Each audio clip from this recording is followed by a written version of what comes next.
Welcome to Toast in the Classics, the podcast where we take something that people call a classic and we don't drink. This is going to be a sober short. We're going to do this in a little bit shorter time than we usually do. My name's Dave McArthur. Today I've got with me Bill Hodges. Welcome to the show again. Good to see you. Hey, All right, so what are we doing this time? today we are looking at my fellow middle school science teacher, Ryan Grace. Fictional middle school high, and you know how I know he's a fictional middle school teacher is because he knows literally everything about science off the top of his head. He does have a Pete doctorate, but that That's doesn't true. He is necessarily. a little overeducated for teaching the youth, I would say. Or sorry, you probably it's fine to have that education, but probably more educated than the average middle school science teacher, I would think. So I think probably. definitely. Like for instance, do you know like the rotational velocity of the sun off the top of your head? Not off the top of my head. I can look it No. up.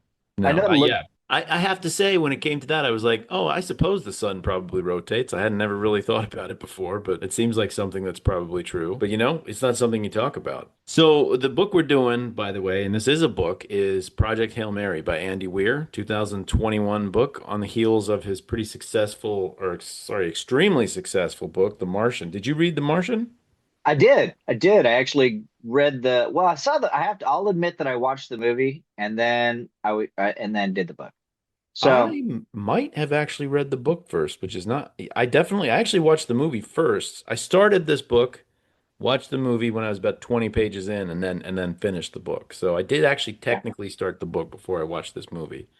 Um, this one I did the book and then did the movie. I think we had the Martian on audio, on Audible, and I think I listened to it first before I saw the movie. Oh, okay. So it's a pretty entertaining. I would recommend these as audio. You said you did this one as an audiobook, right? I did. Yeah. Was that a pretty good audiobook? I did. I liked it a lot. I did like The Martian as well with Will. I don't know who the narrator was when you did it, but or not the narrator, but the reader, It which was was a guy Will named Wheaton. Ray Porter did the one that you listened to. He's an actor. Apparently he played Darkseid in some of the Superman, maybe even in one of the films, but I'm not really sure. For The Martian, it was Will Wheaton, which I really liked. Oh, Will Wheaton. Oh, that's funny. I think I listened to it, but I don't remember that being the case. Could be. So this is one we don't usually go ahead and do this, but we should definitely do a spoiler alert here because there's a lot of surprises in this book and film, and it's all the same. I don't think there's any in terms of the real meat of the book. There aren't a whole lot of changes. There's more in the book than there is in the film, but basically the entire plot is exactly the same. I didn't really notice a lot of big differences. There's minor tweaks. A few characters don't make it on the Earth side of the book from the book to the film. But Hmm. that's about it. So definitely we want to say if you don't know what happens in this book, it's we're not going to go out of our way to spoil things, but it's going to come up. So I would suggest reading slash watching it before you listen to this podcast. Yes, So I think I that's would agree. I think that's a good idea because honestly, the end in itself was I so I has some saw stuff to spoken to. so like I said, I watched the movie fully before I finished watching the book, and I realized how little I liked the ending of the film when I was hoping that the book ended differently. Mm, Definitely, I was getting to the last like 20 pages of the book, and I was like, oh, maybe that doesn't happen at the end of this one. Maybe, you know, it's different in the book. But no, it's pretty much exactly the same. It mhm. even has, I guess you'd call it almost a cliffhanger, like not really a cliffhanger, but like what is he going to decide to do in the future at the end of the book and the movie? We get the view back on Earth in the movie that we don't necessarily get in the We book. get to see a little bit of a hint of what's happened on Earth. We don't get any information except that they did get the Talmiba and they did stop the dimming of the sun. We know that much. Which they spoke to in the book, but we didn't get any description of it. You know, I have some trouble with this, and he must have dealt with this, but how would you know from Arid, which is I think 40 light years away from Earth? How would you know that the sun had stopped dimming? That's a good question. I I can't think that remember what the there, distance. I think I might just be saying 40. I think it's 40 light years, but maybe that's not right. no, But it was well, from the planet, it was a different distance. I was thinking of It's from 11.9 right, light years to Tau Ceti, which is the basic plot is that it's a star. microbiological, It's a an star. organism. It's a single-celled organism that starts like eating up diverting the energy of stars all over the local area of the galaxy, and it happens to the sun, and the sun's going to dim, but they see there's this one star called Tau Ceti that's not being dimmed. It does have petrova lines, which shows that it has astrophage. I'm using terms that probably should be explained, but before just jumping into them. So the main character goes on a mission, an interstellar mission to another star called Tau Ceti to try to find out why that star's not being harmed by astrophage. That's the basic plot of the book, and it sounds like, yeah, how are they doing interstellar travel? I think can you tell the audience how can he get to some place that's 11.9 light years away? Because spoiler alert for reality, we can't do that. No? Oh, well, not yet. No, not yet. Yeah. Not yet. I mean, we could Uh, send a probe that would take so a hundred basically thousand the years to get there, right, but right. The basic premise here is without being able to travel at or really, really darn close to the speed of light, yeah, you're not going to get there for quite some time. The main character, Ryland Grace, this middle school teacher, former biologist, who is approached by basically like a global government agency has made the decision and given this one person kind of unilateral control and authority to do what has to get done, which, by the right? way, of all the science fiction that happens in this book, the least plausible thing is all of the Is governments of the that world working together and working giving together? authority to some German lady to tell everybody what to do. Like that's not happening. Like that's not reality. Everybody would just die. They would not do such a thing. So Well, that was, I mean, but I thought it was interesting at least that they at least addressed that, or I think he did an okay job addressing that. Like he was like, okay, so right now we're trying to solve this. Down the road, long term, is this going to hold together? Probably not very well. like I said, I think it's the one thing you just have to suspend your disbelief. That and that astrophage could possibly exist. The idea of something that can take this kind of energy, and I don't even understand.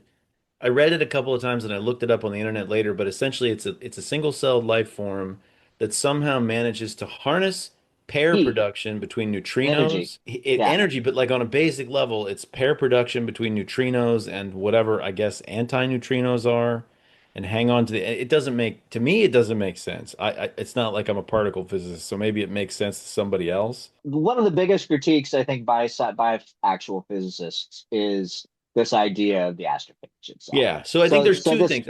I think the two things yeah, you have to suspend disbelief on is that this would be possible for an organism, and that Earth governments. I mean, you can't even explain to people that having a lot of carbon dioxide in the air holds in heat.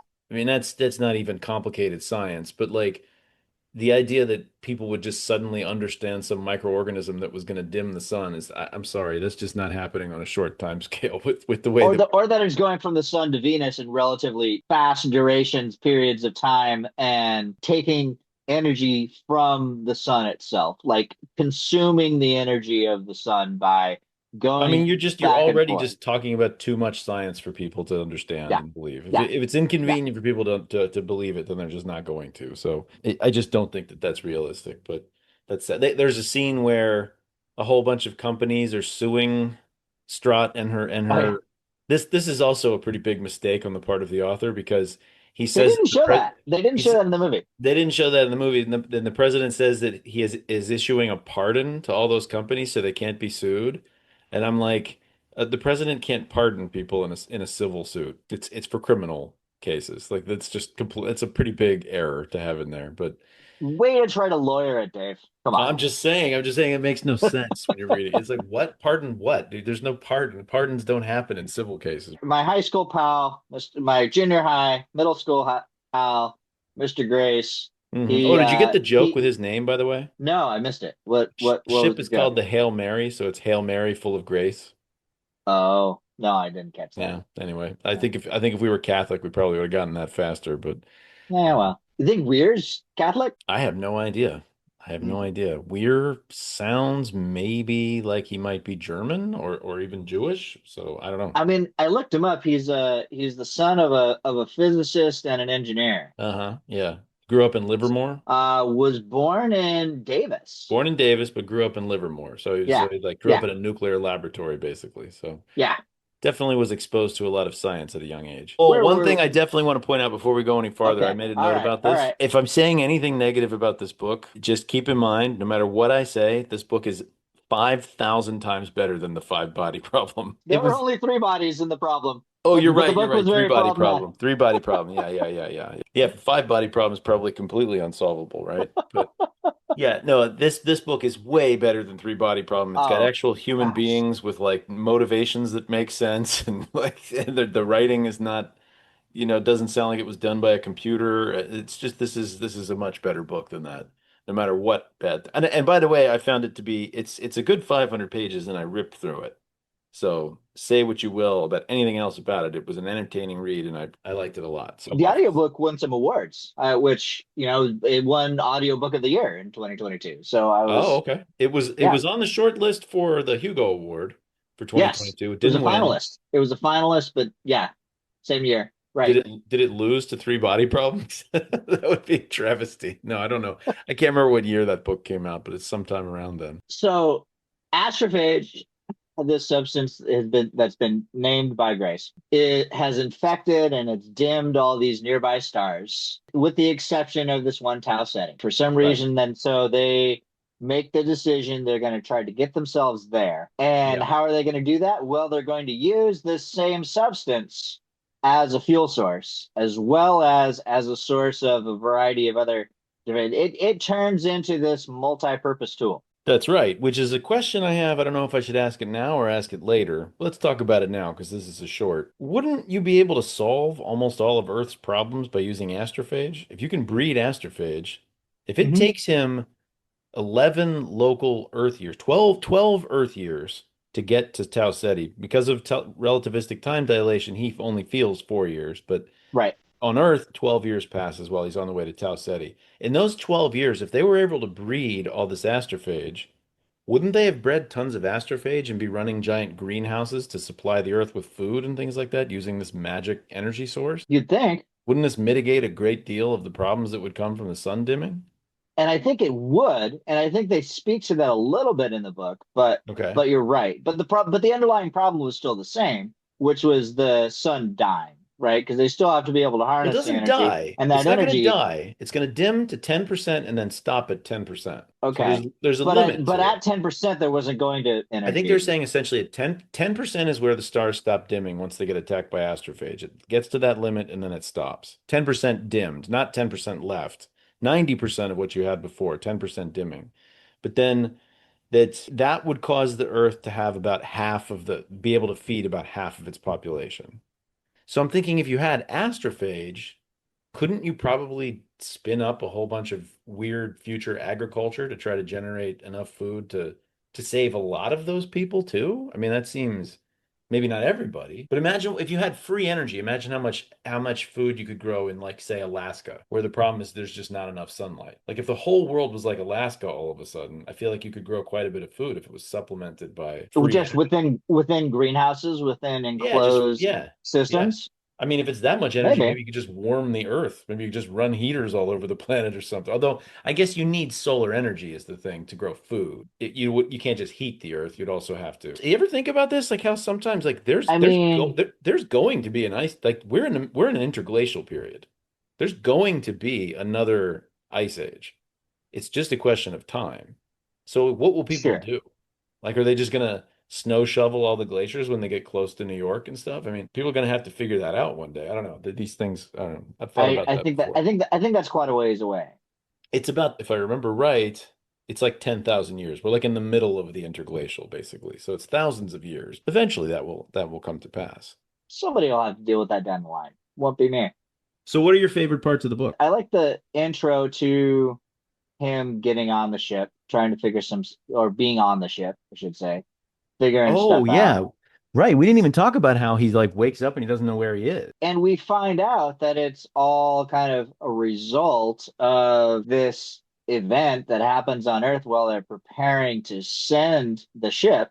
That there's a big explosion because they used a measure of scale of the astrophage that was far larger than intended, and they end up like blowing up a huge multiple people I mean, if and they had just used a the huge imperial facility. measurement system, if they had saw that nano and micro and mac, See there? that got everybody killed. Americans would have never made that mistake, although we probably would have like calculated, forgotten how many if something goes into something else and killed us in a different Right. way. But I actually think it's a pretty cool writing device now that I go back and think about the structure of the novel. So it's like you give the character amnesia to start the book, which is a really Mm-hmm. interesting way of dumping the reader in medias res into this situation. And then he can go back and as he remembers things, you get this exposition detail from what was happening back on Earth. And it's all in the service of a pretty cool reveal about the character towards the end of the book is that he actually had to be forced to go on the mission. He totally didn't want to go. It was, He I didn't mean, want to and it go at wasn't even all. like forced at all. It was just they put him out. Yeah, they just knocked him out and put him on the ship and gave him an amnesia drug so he wouldn't know right away when he woke up. And then to complicate everything, the hibernation process only works on him and kills the other two astronauts. So when he wakes Right. up, he's just alone on the ship at Tau Ceti, which is pretty good writing. I have to say, that's pretty good writing. Everything about that, I think, is good writing. I'm In hearing some, a but. no, it's good writing. I enjoy the book. It's a breezy read. It's fun. I love what he did there with the structure of it. Only complaint I would have, some of the pop culture references are a little corny, but I'm willing to deal with it. It's not that bad. I get it. People kind of need that to get through a book these days. It's like I actually saw something where it said that because when I was thinking about it, I was thinking about how not wholeheartedly I liked Ready Player One. Where I was like, Oh, really? this is just a string of pop culture references that I feel like would take you an afternoon to write. You just Hmm. think about all the things you watched on TV or played video games when you were a kid and turned it into a I kind of am a little suspicious of that. Andy Weir actually wrote a canonical short story that exists in the Ready Player One universe, and that seemed Hmm. perfect to me. I was like, yeah, that sounds just about right that he would be really into Ready Player One. It's like very Gen X, like the older Gen X guys. The other thing that I kind of think is it kind of seems to serve as a pastiche of little science problems, of little Hmm. science projects Hmm. which Hmm. is fun, and I kind of enjoy reading that. But that to me, I think limits the readership to some extent. Like makes it's kind of like, did you listen when we did Murder on the Orient Express? And I realized that one of the things I don't love about Agatha Christie is that her book is supposed to be like a crossword puzzle. People are supposed to solve the Hmm. detective story. So it kind of doesn't function narratively the same way it would if it wasn't set up to be sort of a brain teaser. And I think to some extent, these little science projects he does are kind of like little brain teasers to work on throughout the book, just to see if you understand what's happening. To see, okay, or are able to follow along. Able to follow along, right? Yeah, I can kind of see that. I think that he does a better job in this book than he did like with The Martian with that because I think he does that a bit in The Martian as well. He's definitely doing the exact same thing in The Martian. Yeah, it's like Yeah. calculating how many potatoes he can grow in a certain amount of space and how much solar energy. And oh, now I'm mixing hydrogen and oxygen to make rocket fuel and But I such. kind of like that, and I think he's in a way he's kind of he's writing that to his readers, and I think that his his readership is are people who are necessarily going to appreciate that and Yeah, are kind of guys like us who are semi-science thinking individuals. semi-science literate at least. Yeah, Yeah, I didn't semi. bother to spend the time to work out like the math on some of these problems that he was doing. Like it Mm. definitely was Yeah, I'm thinking I could do this. You could get out paper and you could see if this works. not going to And do it in my head. I was like, I'm not gonna do. Yeah, there was a lot of ones that were like, ah, yeah, I'm not figuring. I always had a problem understanding pressure and how pressure and temperature and boiling point all work together. Mm. Like I get that they work together. I get you go higher up where there's less pressure and it takes longer to boil things. But Hmm. I'm sorry, I just don't. I can't keep that. Those. I can't throw those balls up in the air and juggle them for some reason. That kind of thing has always set me off. Like a little bit of that happens with Rock. Well, we didn't talk about Rocky. Okay, so yeah, I was I think about to one of the say best so. things in the book is Rocky, right? He gets so he ends up intervening or there ends up being a first contact with who he ends up naming Rocky and then later they name the planet the planet that has the microbes that save them Adrian, Hmm. right? So There's your he's pop there. culture reference, right? They're also like, okay, so we want to learn more. We want to learn all about humanity. So we're gonna watch all these movies, and I like how the film does this. Not to speak to the film too much on this, but I like how they did that, and they were able to visually and graphically show culture and media, and because that is a huge part of who we are as a civilization, at least currently, You know what's is something I didn't think he talked about enough in dealing with Rocky? what's that? Is he's talking to Rocky and he's teaching language and he's like, we use 26 letters and we say this. And I'm like, that's just English. There are thousands of languages on Earth. Oh And yeah, everybody, we always do that with aliens. We always assume there's just one culture on other alien planets. And it's and such a we're only gonna learn it, fundamental, what's that? and we're only going to learn that one We're language to only be going to able to learn translate. that it's such a fundamental thing about humanity, and the only civilization we know is that there are many, many different types of people on Earth, and you never go to another planet and there's 1,000 cultures on that planet that don't like each other necessarily, and blah blah blah. There's always one world civilization on every other world. I mean, obviously that's because the complexity of it would be impossible to invent, but I mean, you it's get into like Star Trek and Star Wars, and there's a little bit more than that. sometimes, but usually you're dealing with one culture Yeah, on or each. the dominant hegemon, right? Yeah, I Like, mean, I guess you're kind of seeing that happen on Earth to some extent. There's more and more hegemony culturally. There's a couple. It's boiling down to fewer anyway yes, you're on right. a global scale, but which is kind of a sad process, obviously. But yeah, Rocky's a lot of fun. Rocky's got really interesting exobiology. It's all based on one of the early exoplanetary observations was that they thought there was an Earth-like world orbiting super close to, is it Eridani Alpha? They thought that there was a world there when he wrote this book. It turns out that's not a habitable planet, like in any fashion. I mean, a lot of the stuff he describes, it orbits as close to Mercury and it's about 400 degrees Fahrenheit on the surface and has 29 atmosphere pressure. And, I mean, it's just not, I don't understand how anybody thought there was ever life in a place like that. But Rocky's biology is very different than ours, for Sure. sure. Well, I mean, there's still, the possibility that we end up finding some semblance of that. One of the cool things I think about this book, I think another good writing decision that he made is it's like there's time pressure, right? He has to get back to Earth. He has to save Earth in a certain amount. Actually, that's another thing we didn't talk about is he's probably not going to make it back to Earth. The plan for the trip and the reason he doesn't want to go is because it's a suicide mission. It's a Because he doesn't one-way want to trip. die. Yeah. Right. I have to say, if you asked me to do this, to go on this mission, and I was qualified to do it, 100% I wouldn't think twice about it. I would definitely do it. I don't know why anybody would be afraid. That seems, you'd have to be really, I don't know, maybe, am I wrong? Wouldn't you feel the same way? If you're the only person that's able to do it, Yeah, if I'm the only person that then can you like go. save the Yeah. Earth, I wouldn't even think twice about sacrificing my life in a situation like that. Maybe I'm living in a fantasy world or something, but that seems very obvious to me. I enjoy the time scale of the book because there's a time pressure to solve the problem, right? But it's a time pressure that exists in like years. So it gives him time.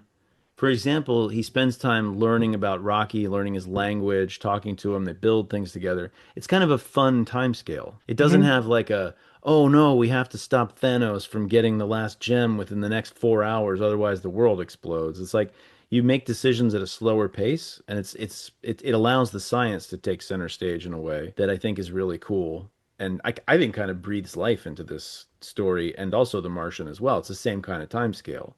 It's different than the way that people do a lot of things. Usually, the race to save the world takes place in a much shorter time scale, and I think that's a big asset in the way that Weir chose to write this book. But I actually learned some planetaries. First of all, like I said, I think if you'd asked me, does the sun rotate, I would have said, yeah, I guess.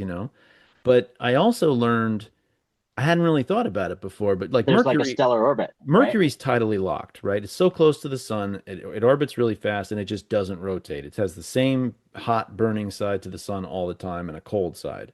And Venus, I didn't realize this, but Venus takes like almost an Earth year to rotate because Venus is also almost tidally locked. And that's why Venus doesn't have a magnetic field. I didn't realize that the rotation of the Earth is what generates our magnetic field. I don't remember why they were talking about that in this book, but anyway, there's some interesting planetary physics stuff that I love learning that stuff. So I had fun with it. You had read The Martian before. What was your biggest surprise in reading this book? The biggest surprise, I guess, the way they again, spoiler alert, that he ends up like living there and becoming a teacher, Mm-hmm. Yeah. right? Like, really? Okay, I guess that's a way to go.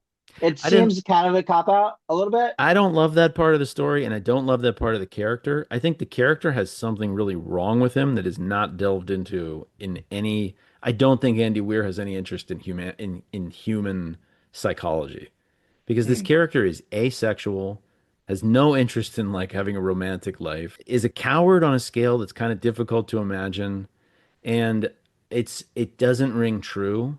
I'm like, well, this guy just goes in. I don't know. It's weird. They kind of play with a little relationship between him and Strahd, more so in the film, I thought. Hmm. They I think kind that's of right. joke about it in the book, but there's They, something off about this guy, and we don't really get the answer to it because he's a good teacher and enjoys working with his kids and stuff, so he doesn't come across as like really seriously, I don't know, being on the spectrum or something like that. But there's some explanation for why somebody lives the way he does, and I don't think the author does a good job of Hashing that demonstrating it out. or Yeah, exploring it even. Like I think maybe yeah, maybe it's there, but I think it would be really interesting to go into that. Why is this guy so, like I said, like asexual and just doesn't have normal human. He doesn't even have a friend he's gonna miss when he goes, off into right. space.